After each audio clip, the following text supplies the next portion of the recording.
أعوذ بالله من الشيطان الرجيم. بسم الله الرحمن الرحيم.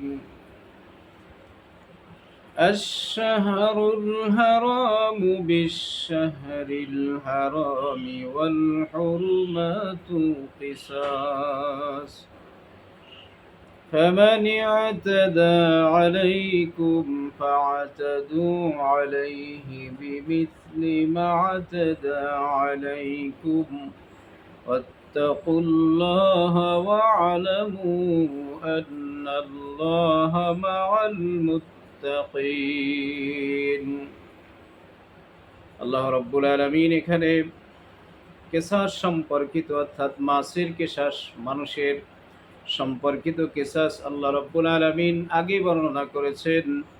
এবার আল্লাহ রাব্বুল আলামিন মাসের কেসাস বর্ণনা করেন যে মাসের পরিবর্তে মাস, অর্থাৎ যে সমস্ত মাসে জেহাদ করা, যুদ্ধ করা নিষিদ্ধ, সেই মাসগুলোতেও যদি তারা তোমাদের উপরে ঝাঁপায় পড়ে, সেই সম্পর্কে হুকুম আল্লাহ রাব্বুল আলামিন বর্ণনা করতেছেন।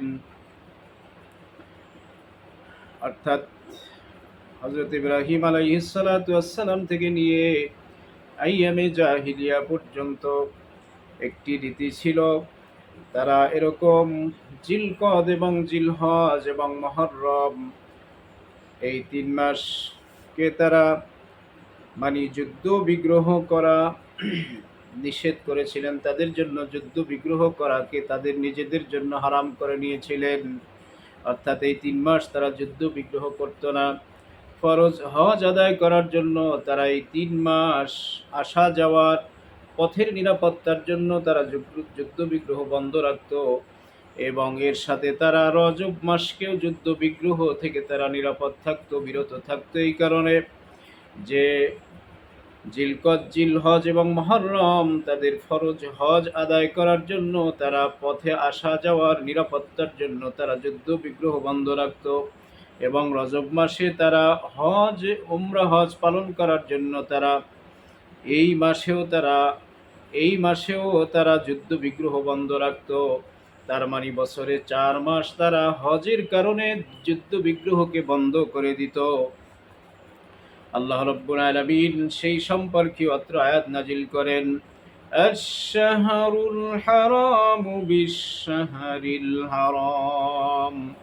হারাম মাসসমূহের বিনিময়, অর্থাৎ হারাম মাসে যদি তারা তোমাদের প্রতি যুদ্ধ বিগ্রহ না করে তবে তোমরাও করবে না, এবং তারা যদি যুদ্ধ বিগ্রহ করে তবে তোমরাও তাদের বিরুদ্ধে যুদ্ধ বিগ্রহ করো। ওয়াল হুরুমাতু কিসাস, এটা হলো হারাম মাসের কিসাস বিনিময় করার জন্য আমি আল্লাহ রাব্বুল আলামিন এই আয়াতকে নাজিল করলাম। فمن اعتدى عليكم فاعتدوا عليه بمثل ما اعتدى عليكم। আল্লাহ রাব্বুল আলামিন পূর্ববর্তী আয়াতের মতো এখানে বলেন, যেমন আল্লাহ রাব্বুল আলামিন বলেন, وَاقْتُلُوهُمْ حَيْثُ ثَقِفْتُمُوهُمْ وَأَخْرِجُوهُمْ مِنْ حَيْثُ أَخْرَجُوكُمْ। আল্লাহ রাব্বুল আলামিন বলেন, তোমরা তাদেরকে যেখানেই পাবে সেখানেই হত্যা করবে, পাকড়াও করবে। ওয়াখরিজুহুম মিন হাইসু আখরাজুকুম, এবং তোমরাও যদি তোমাদের বাড়িঘর থেকে তারা বের করে দেয়, তোমরাও তাদেরকে বের করে দাও। অনুরূপ এক হুকুম আল্লাহ রাব্বুল আলামিন এখানেও করেছেন যে সারা হারাম মাসের বিনিময়, হারাম মাস অর্থাৎ হারাম মাসের মধ্যে যদি তারা তোমাদের সম্মুখে যুদ্ধ বিগ্রহ করার জন্য এগিয়ে আসে তবে তোমরাও তাদের সাথে যুদ্ধ করার জন্য এগিয়ে আসো। তারা যদি সীমা লঙ্ঘন করে তবে তোমরাও সীমা লঙ্ঘন করো। ওয়াত্তাকুল্লাহা ওয়া'লামু আন্নাল্লাহা মা'আল মুত্তাকিন। আল্লাহ রাব্বুল আলামিন বলেন, জেনে রাখো তাকওয়া অবলম্বন করাই হলো তোমাদের জন্য উত্তম। আন্নাল্লাহা মা'আল মুত্তাকিন, নিশ্চয়ই আল্লাহ রাব্বুল আলামিন মুত্তাকিদের সাথে থাকে। অর্থাৎ সীমা লঙ্ঘন করার জন্য তোমরা যুদ্ধ বিগ্রহ করো কিনা এবং আল্লাহর জন্য করো কিনা সেটা আল্লাহ রাব্বুল আলামিন অবশ্যই অবগত আছেন। وأنفقوا في سبيل الله ولا تلقوا بأيديكم إلى التهلكة وأحسنوا إن الله يحب المحسنين। আল্লাহ রাব্বুল আলামিন বলেন, ওয়ানফিকু ফি সাবিলিল্লাহ, তোমরা আমি আল্লাহ রাব্বুল আলামিনের রাস্তায় ব্যয় করো, বেশি বেশি ব্যয় করো। আল্লাহ রাব্বুল আলামিন বলেন, ওয়া মিম্মা রাযাকনাহুম ইউনফিকুন, আমার দেওয়া রিজিক থেকে তোমরা আমি আল্লাহ রাব্বুল আলামিনের রাস্তায় বেশি বেশি ব্যয় করো। আল্লাহ রাব্বুল আলামিন দুই জিনিসের বিনিময়ে মানুষের কাছে জান্নাত বিক্রি করেছেন। ইন্নাল্লাহা আশতারা মিনাল মুমিনিনা আনফুসাহুম ওয়া আমওয়ালাহুম বিআন্না লাহুমুল জান্নাহ ওয়া আমওয়ালাহুম বিআন্না লাহুমুল জান্নাহ। আমি আল্লাহ রাব্বুল আলামিন দুই জিনিসের বিনিময়ে তোমাদের কাছে জান্নাতকে বিক্রি করেছি। তোমাদের কাছে আমি আল্লাহ রাব্বুল আলামিন জান্নাতকে বিক্রি করে দিয়েছি। এই বিক্রিকৃত জিনিস তোমাদের ক্রয় করতে হলে অবশ্যই তোমাদের জান আর মাল দিয়ে তা ক্রয় করে নিতে হবে। আল্লাহ রাব্বুল আলামিন দানের ফজিলত সম্পর্কে বলেন, মাসালুল্লাযীনা ইউনফিকুনা আমওয়ালাহুম ফি সাবিলিল্লাহি কামাসালি হাব্বাতিন আম্বাতাত সাবআ সানাবিলা ফি কুল্লি সুমবুলাতুম মিয়াতু হাব্বা আল্লাহু ইউদাইফু লিমান ইয়াশাউ ওয়াল্লাহু ওয়াসিউল আলিম। আল্লাহ রাব্বুল আলামিনের রাস্তায় যখন তোমরা দান করবে, আমি দানকে এমনভাবে বৃদ্ধি করে দিব, যেমন একটি ধান থেকে 60টি শীষের জন্ম হয়, 60টি শীষে প্রত্যেকটি শীষে 100 করে দানা থাকে। অর্থাৎ একটি ধানে যেমন বহু ধান আমি আল্লাহ রাব্বুল আলামিন তৈরি করে দেই। তোমার দেওয়া একটি পয়সা যদি তুমি আল্লাহর রাস্তায় ব্যয় করো, তাহলে অবশ্যই আমি সেই পয়সাটাকে, সেই দানকে, সেই ন্যাককে আমি আল্লাহ রাব্বুল আলামিন পাহাড়ের চাইতেও অনেক উঁচা করে দেই। অসংখ্য ন্যাক তোমাদের আমলনামায় আমি আল্লাহ রাব্বুল আলামিন লিখে দেই। অনেক মানুষ তো আছে আল্লাহ রাব্বুল আলামিনের রাস্তায় দান করাকে তারা জরিমানা মনে করে, তারা বিভিন্ন রকম সংকোচ বোধ করে, তারা আল্লাহ রাব্বুল আলামিনের রাস্তায় দান করতে চায় না। এই সম্পদকে তাদের নিজেদের মনে করে। আল্লাহ রাব্বুল আলামিন মানুষদেরকে সম্পদ দিয়ে পরীক্ষা করতে চান, আল্লাহর দেওয়া সম্পদ থেকে সে দ্বীনের রাস্তায় ব্যয় করে কিনা। যদি সেই পরীক্ষায় পাশ করে, আল্লাহ রাব্বুল আলামিন বলেন, আমার রাস্তায় দেওয়া সম্পদের আমি যত টাকা তুমি দিয়েছো, প্রত্যেক টাকা, প্রত্যেক পয়সার বিনিময় আমি আল্লাহ তাআলা এভাবে করে 70 গুণ তোমাকে বাড়ায়া দিব। আল্লাহ তাআলা বলেন, ওয়ালা তুলকু বিআইদিকুম ইলাত তাহলুকা, দান সদকা না করে তোমরা নিজেদের হাতে নিজেদেরকে ধ্বংস করে দিও না। তাফসীর কারকেরা এখানে দুই ধরনের ব্যাখ্যা করেছে। এক নম্বর ব্যাখ্যা হলো, আল্লাহর রাস্তায় মোটেও দান না করে নিজেকে ধ্বংসের পথে ঠেলে দিও না। এবং দান করতে করতে আবার এমন অবস্থাও না হয়ে যায় যে দান করতে করতে সব তুমি আল্লাহর রাস্তায় বিলিয়ে দিয়েছো, তোমার স্ত্রী পুত্র পরিজনের জন্য তুমি বাকি অবশিষ্ট কিছুই রাখো না, এমনটাও যেন না হয়। অর্থাৎ একদম দান না করাকেও আল্লাহ রাব্বুল আলামিন নিষেধ করেছেন, এবং বেশি থেকে বেশি এমন দানও করা থেকে আল্লাহ নিষেধ করেছেন যে দান করতে গেলে তুমি একদম নিঃস্ব হয়ে গিয়ে তুমি অন্যের কাছে আবার হাত পাতবে। হাদিস শরীফে এসেছে যে মানুষ অতিরিক্ত দারিদ্রতা মানুষদেরকে কুফুরির দিকে নিয়ে যায়। অর্থাৎ তুমি যদি দান করতে করতে রিক্ত হস্ত হয়ে যাও, তাহলে তোমাকে আবার অন্যের কাছে হাত পাতার জন্য তোমার একটি তোমার কোনো সম্ভাবনা থাকতে পারে। এজন্য আল্লাহ রাব্বুল আলামিন একদম দান না করাকে এবং দান বেশি করা থেকে আল্লাহ তাআলা নিষেধ করেছেন। আল্লাহ রাসূল সাল্লাল্লাহু আলাইহি সাল্লাম বলেন, খায়রুম মিন আওসাতুহা, প্রত্যেক জিনিসের উত্তম বিষয় হলো মধ্যম পন্থা অবলম্বন করা। কোনো জিনিসের অতিরিক্ত ভালো তাও ভালো নয়, আবার অতিরিক্ত মন্দ তাও ভালো নয়, মাঝামাঝি অবস্থানকে আল্লাহ রাব্বুল আলামিন পছন্দ করেন। ওয়া আহসিনু, তোমরা ওয়াহসিনু বলতে অর্থাৎ উত্তম কাজকে বলা হয়েছে উত্তম কাজ। উত্তম ইবাদত বলতে দুই ধরনের, অর্থাৎ ইবাদতের ব্যাপারে উত্তম এবং মানুষের সামাজিক কর্মকাণ্ডের ব্যাপারে উত্তম। দুই শ্রেণীর উত্তমকে এখানে তুলে ধরা হয়েছে। ইবাদতের ব্যাপারে ইহসান হলো, আল্লাহ রসুল সাল্লাল্লাহু আলাইহি ওয়াসাল্লাম হাদিসে জিবরাইলের মধ্যে বলেন, আল্লাহ রব্বুল আলমিনের ইবাদত এমনভাবে তুমি করো, মনে মনে খেয়াল করো যে আল্লাহ রব্বুল আলমিন আমাকে দেখতেছেন। মনে মনে খেয়াল করতে হবে আমি আল্লাহ রব্বুল আলমিনকে দেখতেছি, আমি আল্লাহকে দেখতেছি। যদি এমনটা সম্ভব না হয় তবে মনে মনে খেয়াল করা অবশ্যই আল্লাহ রব্বুল আলমিন আমাকে দেখতেছেন। কাআল্লাম তাকুন তারাহু ফাইন্নাহু ইয়ারাক।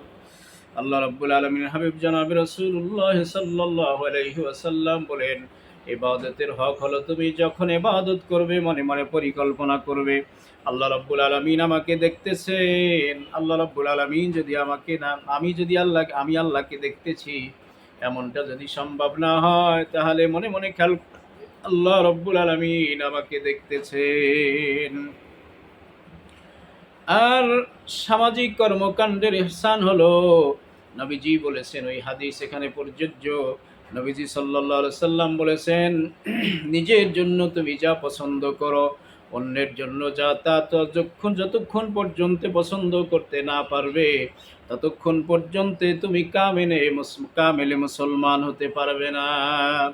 এজন্য আমাদের নিজের জন্য যা আমরা ভালো মনে করি, পছন্দ করি, উত্তম মনে করি, অন্যদের জন্য সেটাকে পছন্দ করা, উত্তম মনে করা, ভালো মনে করা আমাদের প্রয়োজন। আল্লাহ রাব্বুল আলামিন আহসিনু বলে সে কথাই বলেছেন।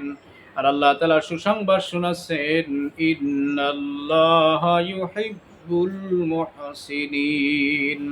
আল্লাহ রাব্বুল আলামিন মুহসিন ব্যক্তির সাথে থাকেন। আল্লাহ রাব্বুল আলামিন মুহসিন ব্যক্তিকে পছন্দ করেন। কারণ ইবাদতের ব্যাপারে, দুনিয়ার সামাজিক কর্মকাণ্ডের ব্যাপারে আল্লাহ তাআলা যে রীতিনীতি নিয়ম কানুন বাঁধিয়ে দিয়েছেন, সেই নিয়ম কানুনের উপরে যারা চলবে আল্লাহ রাব্বুল আলামিন ওই সমস্ত ব্যক্তিদেরকে মহব্বত করেন। আল্লাহ রাব্বুল আলামিন এবার হজ সম্পর্কে বলেন, হজের বিভিন্ন রীতিনীতি সম্পর্কে আল্লাহ রাব্বুল আলামিন এখানে তুলে ধরেছেন। হজ কিভাবে করবে,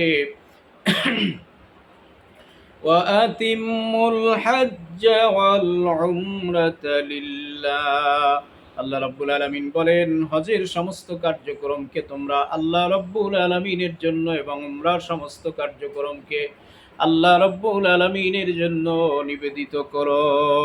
আল্লাহ তাআলা অন্যত্র বলেছেন, কুল ইন্না সালাতি ওয়া নুসুকি ওয়া মাহইয়ায়া ওয়া মামাতি ومماتي لله رب العالمين। আল্লাহ রাব্বুল আলামিন বলেন, হে বান্দা তুমি বলো আমার নামাজ, রোজা, হজ যাকাত যা কিছু আছে, জীবন মরণ সব কিছু একমাত্র আল্লাহ রাব্বুল আলামিনের জন্য নিবেদিত। আল্লাহ রাব্বুল আলামিন এজন্যই বলেছেন যে হজ করাটা অনেকে সুনাম সুখ্যাতির জন্য, নাম কামাইয়ের জন্য হজ করে, এটা যেন না হয়। অর্থাৎ হজের সমস্ত কার্যক্রম যেন লিল্লাহিয়াতান, আল্লাহ রাব্বুল আলামিনকে খুশি করার জন্য হয়। ফাইন উহসিরতুম ফামাস্তাইসারা মিনাল হাদ। আল্লাহ রাব্বুল আলামিন বলেন, হজ করতে গিয়ে যদি তোমরা বাধাগ্রস্ত হও তবে যেখানে বাধাগ্রস্ত হয়েছো সেখানে তোমরা কুরবানি করো। যেমন ষষ্ঠ হিজরিতে নবী করিম সাল্লাল্লাহু আলাইহি ওয়াসাল্লাম হুদায়বিয়া নামক স্থানে হজ করতে এসে বাধাগ্রস্ত হয়েছেন। আল্লাহ রাব্বুল আলামিন বলেন, অসুস্থ অবস্থায় এবং তোমাদের মাথায় যদি কোনো রোগ থাকে তাহলে কি করবে, ওয়ালা তাহলিকু রুউসাকুম হাত্তা ইয়াবলুগাল হাদিয়ু মাহিল্লা।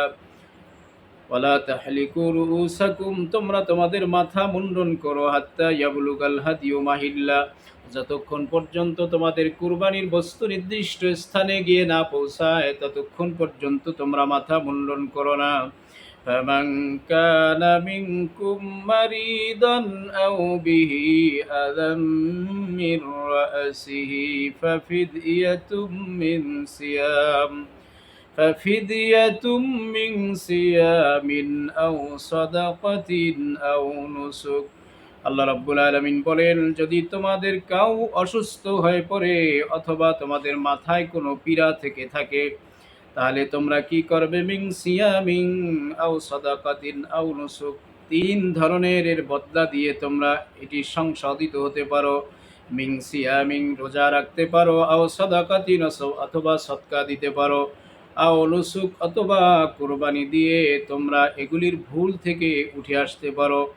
ফাইদা আমিনতুম ফামান তামাত্তাআ বিল উমরাতি ইলাল হাজ্জি ফামাস্তাইসারা মিনাল হাজ। যখন তোমরা নিরাপদ হয়ে যাবে, অর্থাৎ কোনো জায়গায় কোনো বাধা প্রাপ্ত হবে না, এবং হজে তামাত্তা এবং ফরজ হজ এবং উমরা হজ একত্রে আদায় করবে, হজের দিন ফামাস্তাইসারা মিনাল হাদি, কুরবানির জন্য যেটা সহজ হয় সেটাই তোমরা করো। ফামান লাম ইয়াজিদ ফাসিয়ামু সালাসাতি আইয়ামিন ফিল হজ।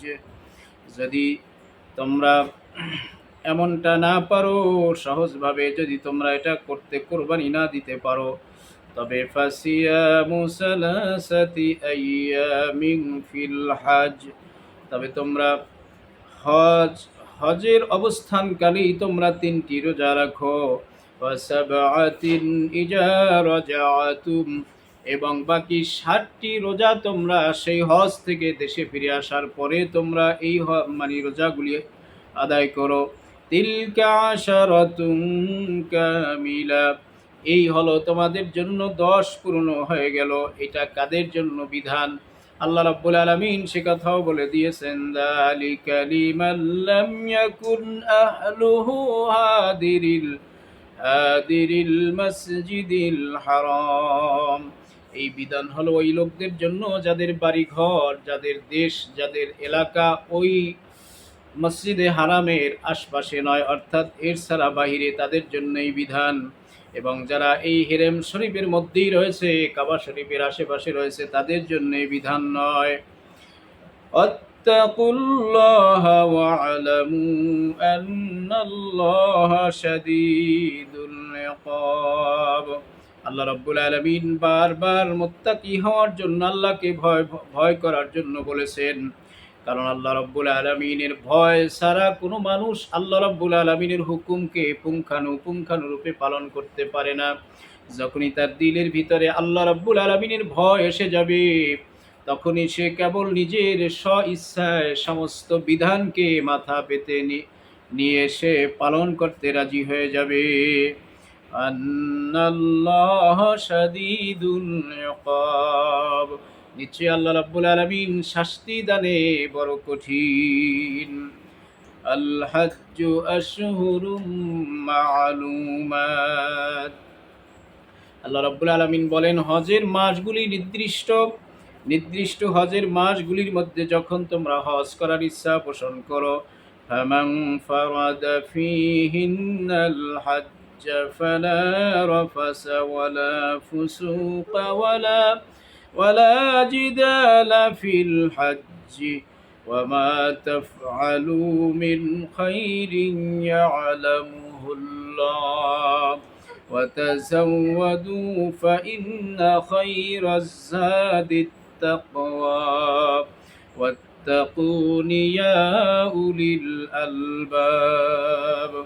الحج أشهر معلومات।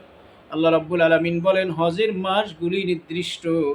ফামান ফারাদা ফীহিন্নাল হাজ্জ ফালা রাফাস। আল্লাহ রাব্বুল আলামিন বলেন, এই হজের মাসগুলিতে যিনি হজ করার ইচ্ছা পোষণ করে, ওই ব্যক্তি যেন এই হজ অবস্থায়, ইহরাম অবস্থায় স্ত্রী সহবাস থেকে সে নিরাপদ থাকে, সে যেন বিরত থাকে। এখানে তাফসীরের কিতাবে বলা হয়েছে, শুধু স্ত্রী সহবাস থেকে বিরত থাকলে চলবে না, অর্থাৎ স্ত্রী সম্পর্কিত বিভিন্ন রকম আকার ইঙ্গিতে কোনো কথা বলাটাও আল্লাহ রাব্বুল আলামিন নিষেধ করে দিয়েছেন। কারণ হলো, হজের মতো পবিত্র স্থানে এবং পবিত্র বাইতুল্লাহর চারপাশে গিয়ে দুনিয়াবি এবং নফসের খায়সাতির কোনো কথা সেখানে উল্লেখ করলে চলবে না। অর্থাৎ সেখানে একনিষ্ঠভাবে আগে আল্লাহ বলেছেন, আল ওয়া আতিমুল হাজ্জ ওয়াল উমরাতা লিল্লাহ, তোমরা হজ এবং উমরা আল্লাহ রাব্বুল আলামিনের জন্য পালন করো। তাহলে আল্লাহ রাব্বুল আলামিনের জন্যই যদি পালন করা হয়, তাহলে অবশ্যই আল্লাহ রাব্বুল আলামিন যেভাবে নিয়ম কানুন শিখিয়েছেন সেইভাবে পালন করলেই সেটা আল্লাহর জন্য হবে। ওয়ালা ফুসুক, এবং সমস্ত অন্যায় অশ্লীল কাজ থেকে এই ইহরাম অবস্থায়, হজ চলাকালীন অবস্থায় তাকে অবশ্যই হেফাজত থাকতে হবে। ওয়ালা জিদালা ফিল হজ, এবং হজের সময় এই বাইতুল্লাহর চত্বরে পদার্পণ করে ইহরাম অবস্থায় যখন তুমি হজের ইহরাম বাঁধবে, তখন পরস্পর এক হাজি অপর হাজির সাথে যেন কোনো বিষয় নিয়ে ঝগড়ায় মেতে না ওঠে। আল্লাহ রাব্বুল আলামিন সে কথাও বলেছেন, বর্তমান সময় বিভিন্ন হাজিরা খাবার দাবার নিয়ে, হোটেল নিয়ে, বসার জায়গা নিয়ে, উজুর পানি নিয়ে বিভিন্ন রকমের কথাবার্তা ঝগড়া ফাসাদ করে থাকে। আল্লাহ রাব্বুল আলামিন এই হজের নিয়ম সম্পর্কে পবিত্র সূরাতুল বাকারার এই আয়াতের মধ্যে আল্লাহ তাআলা স্পষ্ট জানিয়ে দিয়েছেন যে, বান্দা তুমি হজ কেমনে আদায় করবে? আমার হুকুম মতো যদি তুমি হজ আদায় করো, তাহলে সেই হজ হবে আমি আল্লাহ রাব্বুল আলামিনের জন্য। আর আমার হুকুমের বাইরে যদি তুমি হজ পালন করো, সেটা তো আমার জন্য হবে না, বরং সেটা হবে দুনিয়ার কোনো স্বার্থ সিদ্ধির জন্য। ওয়ামা তাফআলু মিন খাইরিন ইয়ালামুহুল্লাহ, আল্লাহ রাব্বুল আলামিন বলেন, স্বতঃস্ফূর্তভাবে যখন তোমরা কোনো নেকের কাজ করো, আল্লাহ রাব্বুল আলামিন অবশ্যই সে সম্পর্কে অবহিত।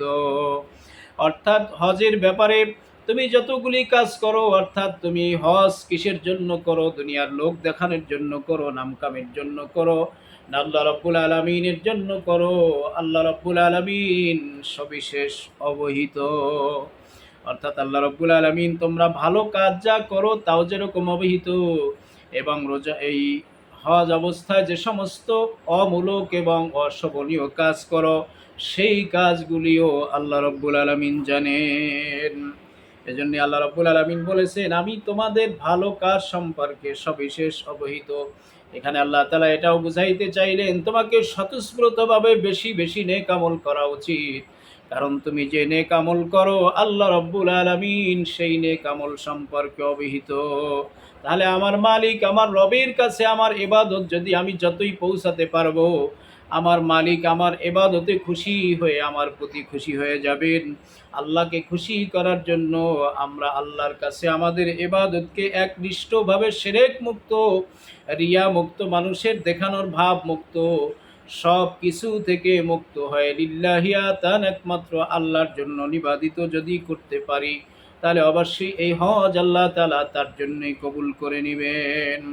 وتزودوا فإن خير الزاد التقوى, আল্লাহ রাব্বুল আলামিন বলেন, তোমরা পথে সংগ্রহ করো আর উত্তম পথে হলো তাকওয়া। আল্লাহ রাব্বুল আলামিন এই সূরার ভিতরে কয়েকবার প্রত্যেকটি আয়াতের, এই আজকের এই সূরাতুল বাকারার 194 আয়াত থেকে 97 আয়াত পর্যন্ত মানে তাফসীর করা হচ্ছে।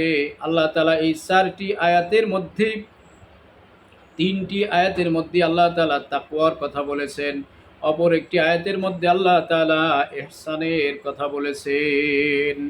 সুতরাং আল্লাহ রাব্বুল আলামিন তাকওয়ার প্রতি আমাদেরকে সচেতন হতে বলেছেন, তাকওয়া অবলম্বন করতে বলেছেন। আল্লাহ বলেন, তাজাওয়াদু, তোমরা পথে অবলম্বন করো, ফা ইন্না খায়রাজ যাদিত তাকওয়া, আর তাকওয়ার চাইতে উত্তম পথে, উত্তম সম্বল, উত্তম সম্পদ বান্দার জন্য আর কিছুই হতে পারে না। এই দুনিয়াতে কোনো মানুষ আছে কোটি কোটি হাজার হাজার কোটি টাকার সম্পদ কামাই করেছে, জনতা সম্পদ অর্জন করেছে, জনতা ক্ষমতা অর্জন করেছে, কিন্তু আসলে সে তাকওয়া অবলম্বন করতে পারে নাই। আল্লাহ বলেন, তাহলে সে উত্তম পথেও সংগ্রহ করতে পারে নাই। আর এক ব্যক্তির অর্থ নাই, সম্পদ নাই, জনতা নাই, ক্ষমতা নাই, কিন্তু সে তাকওয়া অবলম্বন করেছে, আল্লাহ বলেন সে দুনিয়া আখিরাতের জন্য উত্তম পথেও সংগ্রহ করেছে। ইন্না আকরামাকুম ইনদাল্লাহি আতকাকুম। আল্লাহ রাব্বুল আলামিন বলেন, নিশ্চয়ই সারা জাহানের সমস্ত মানুষের মধ্যে যেই ব্যক্তি আমি আল্লাহকে বেশি ভয় করে চলে, ওই ব্যক্তি আমি আল্লাহ রাব্বুল আলামিনের কাছে প্রিয়। ওয়াত্তাকুনি ইয়া উলিল আলবাব। আল্লাহ রাব্বুল আলামিন বলেন, হে বুদ্ধিমানেরা, তোমরা দুনিয়ার মানুষদেরকে ভয় করিও না, বরং আমি আল্লাহ রাব্বুল আলামিনকে ভয় করো। কারণ আল্লাহ রাব্বুল আলামিন কত সুন্দর কথা বললেন, বুদ্ধিমান সে তো মানুষকে ভয় করে না, সে তো আল্লাহকে ভয় করে। কারণ ভয় করার বিষয় যদি হয়, তাহলে সেই ভয় তো আল্লাহ কি করতে হবে, এটা হলো সুস্থ জ্ঞানের একটা দাবি। কারণ শাস্তি দানে আল্লাহ রাব্বুল আলামিন বড় কঠিন। এই দুনিয়ার মানুষ শাস্তি দানে কঠিন নয়। আমরা দেখেছি মানুষ মানুষকে হত্যা করে, কতল করে, শেষ করে দেয়, তিলে তিলে মেরে অসহ্য যন্ত্রণা দিয়া তাকে দুনিয়া থেকে বিদায় করে দেয়। তাহলে সে কেন শাস্তি দানে কঠোর হলো না?